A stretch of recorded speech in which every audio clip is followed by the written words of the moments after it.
Coming to you from sunny Orlando, Florida, welcome to the Paperstac podcast, where we cover current topics in the note industry, give you tactics for your note business, and talk with industry leaders to make you a better note investor. And now, your hosts, Brett Burky and Rick Allen. Welcome back, the Paperstac podcast.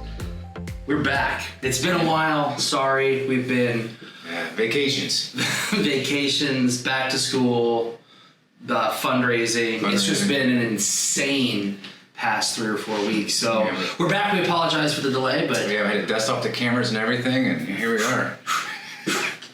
But it's good. School's back in session. Kids are back at school. I'm happy. Are you happy? Oh. Yeah, they got structure. They are not just sitting there and they're trying to figure out how to entertain them all the time. It's just so quiet in the house. Yeah, it's so nice. quiet. It's just beautiful. Yeah, so what do you got for us today? What are we talking about? Lots going on in the note industry. Lots of questions coming in. Right, and that's what we're going to do today is we're going to look at. We have people that come on the site quite often that ask about the acronyms. They're always like, what the heck's UPB? What's ITV? What's ITB? What's this mean? And I'm like, well, and then so I was like, that's actually a really good topic of discussion because a lot of people don't know what ITV is. And actually, ITB people said that we made up. Really? People say that was you guys, ITB. People were like, I never even heard of ITB. That's not really true though, right? How would I know? I didn't think so. I thought it was common knowledge, but we'll go over that stuff right now. Okay, well, we'll start with this. The one that most people are curious about is UPB. And so UPB, this one is very basic, unpaid principal balance. So this is whatever the principal is that they owe you. Not the total payoff. The total payoff, if it's a non-performer, would be the unpaid principal balance plus any arrearage, past due interest or lender advances, stuff along those lines. So UPB, unpaid principal balance. Now let me ask you a question. When you have a performing note, does UPB always match the total payoff? No, it won't. Some reasons why it might not happen is if there's an escrow account, right? Or there's an arrearage account and it's a performing bankruptcy 13 loan. There's a number of things, or maybe you've got a forbearance on there. There's a couple reasons why it might not add up. But usually, the servicers are collecting escrow. Correct, but so if you go look at, for instance, the total payoff might be, or the unpaid principal balance might be $55,000 even, right? That's the unpaid principal balance. Okay. But the total payoff might be $54,000. So it's $1,000 less, right? Because there might be $1,000 that they've prepaid in escrow for taxes and insurance that they're being held in escrow right now. So if they were to request a payoff today, that number would be less because there's $1,000 that they've already paid in that they're not going to use that's ready to go. Right. Or that they have to, they figure out the prorations and stuff like that. So yeah, you could run into a performing loan that has a lower payoff than the UPB. Is that typical? It's out there. It's out there? Yeah. But most of the time, the UPB. Yeah, but whenever you go get a calculation from your servicer, they'll give you a breakdown. Okay. Interesting. But with UPB on non-performing, that's more important because a lot of times they have, what are the differences? First off, they're not paying, so they're going to have whatever lawyer fees just for late fees. Right. So the unpaid principal balance is just the principal on the loan that's owed, right? Right.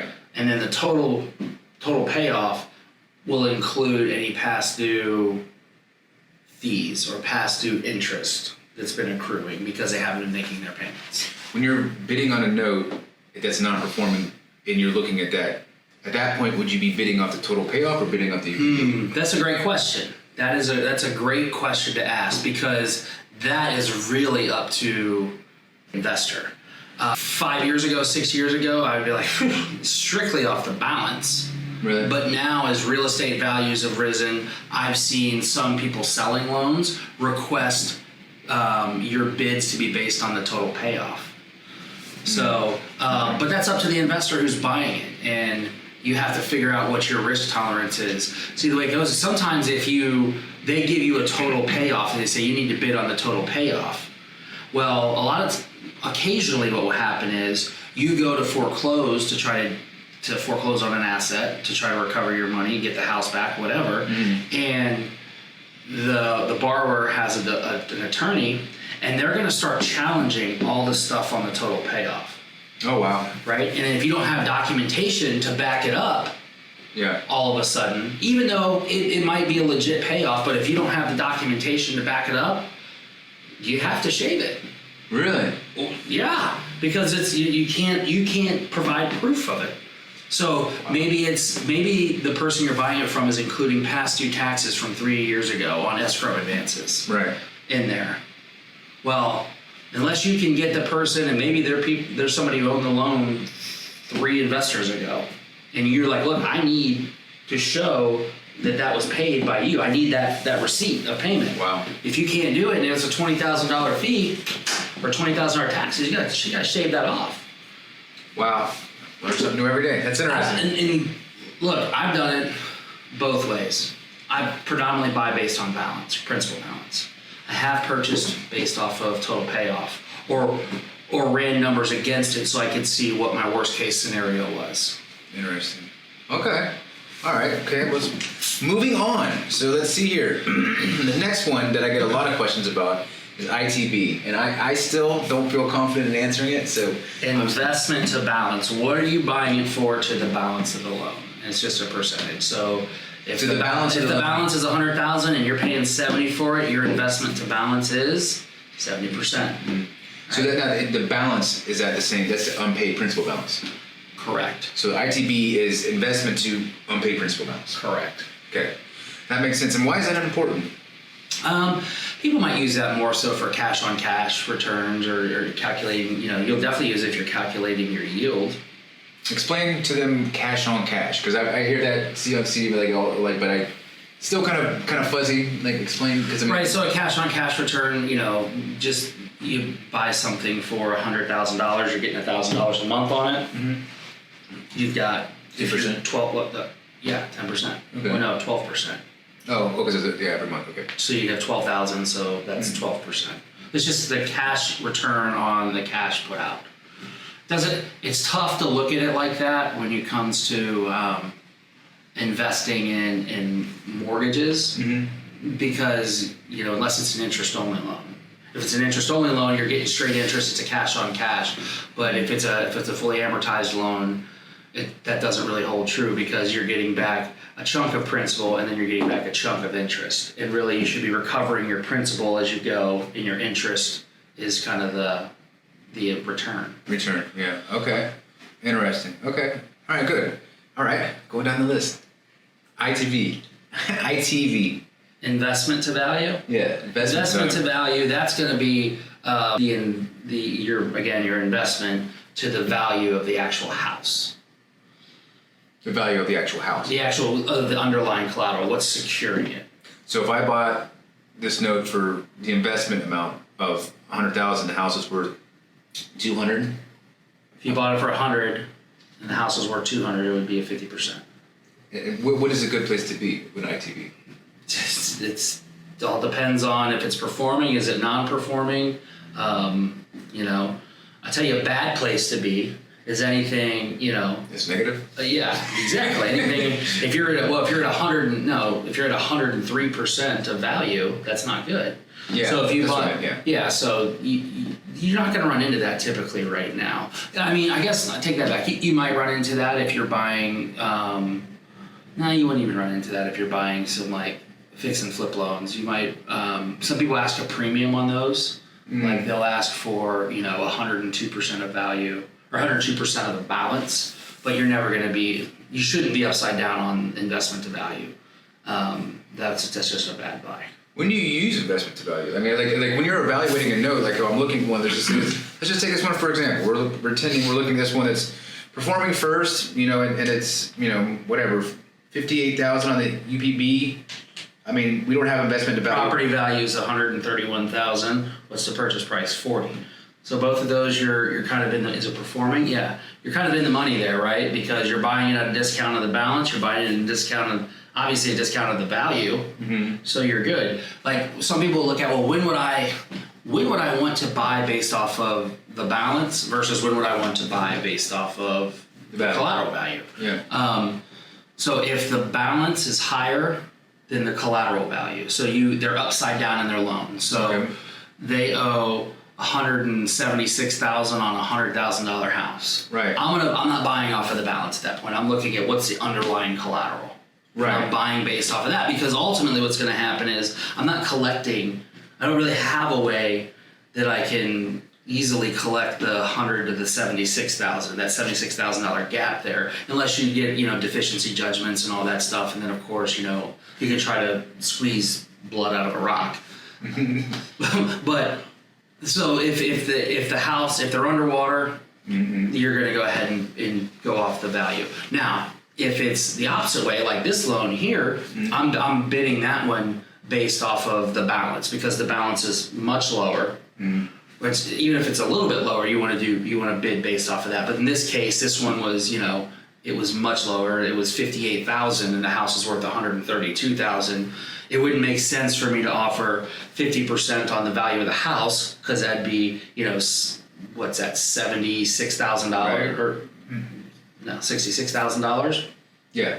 13. Yeah. So you see what I'm saying? Because you would be bidding more than the balance on the loan. So in this case, if the balance is lower than the value of the home, you go ahead and then bid based off the balance. So is this a good rule of thumb that if based off what is the balance and what is the value, whichever is lower is what you're basing your bid off? Pretty much. Yeah. Right. Pretty much. So if the balance is lower than the value, you're doing ITV. If the value is lower than the balance, you're doing ITV. Correct. Yeah, okay. That's good to know. And then within our filters here, I mean, putting a min and a max, is that important? I mean, what would be a min and a max that matters? Investment to balance. Like an investment to balance, min and max. I mean, yeah, I'm sure somebody's got a use for it. I typically don't. I just look at the whole deal and figure it out. I don't want to rule anything out. you don't want to rule anything out? I don't want to rule anything out. I want to see everything there, because I'll look at stuff and I'll be able to look at it quickly and figure out, hey, is there something I can do with this or not? So an investment to balance and investment to value is not a first thing of a metric. You're looking at first is what is performing, what's its state, is it judicial or non-judicial? Yeah, I get there and then I go and I look at it and I say, okay, where are Based off this is how I'm going to bid. Yeah, you might look at the investment to balance and say, okay, look, I don't want to be over 90%, and maybe you have fund metrics that are like, look, I can't pay more than 85.7% of the balance on the loan. We have to build in this margin. That's a super valuable tool, because you can kick out anything that's over that. Okay. Me, I tend not to do that just because of human error. I want to see everything we have available. Got it. Okay, I'm learning here. And now the last one that's an acronym that people use a lot, and this one's pretty popular, is the loan to value. Loan to value. So that's what's the balance on the loan compared to the value of the house, right? If the balance of the loan is how much equity is in there. If they have an $80,000 loan on a $100,000 house, they got 20% equity. And the reason why that's important to look at is just the borrower's motivation to what are they going to lose if they stop paying, right? And what's the insurance that they're going to continue to pay. Is LTV more important on performing or not performing? It's more it's important on both. It's important. It's important on both to look at, because you want to know, where is this borrower. It's important on both. You want to know both of them, because if it's performing, you want to know what's their motivation to keep it performing, or if it's non-performing, hey, what's their motivation to work with you to get it re-performing, or what are the chances of them doing a short sale, or just not even a short sale, I guess, if they're in the money, what's the chances of them just listing it for sale and selling it? So I would say it's important on both of those, just to see what the LTV is. So LTV is the emotional equity trigger. Well, the LTV is the financial equity. But also it's emotional equity too, right? Because they have equity, right? No, emotional equity is like more like the pride in the house. Pride in the house. I grew up in the house. My mom. I was born in the house. I grew up. That's the emotional equity. I don't want to see it leave. I lost my husband. It's the last thing I had. We had together. That's the emotional side.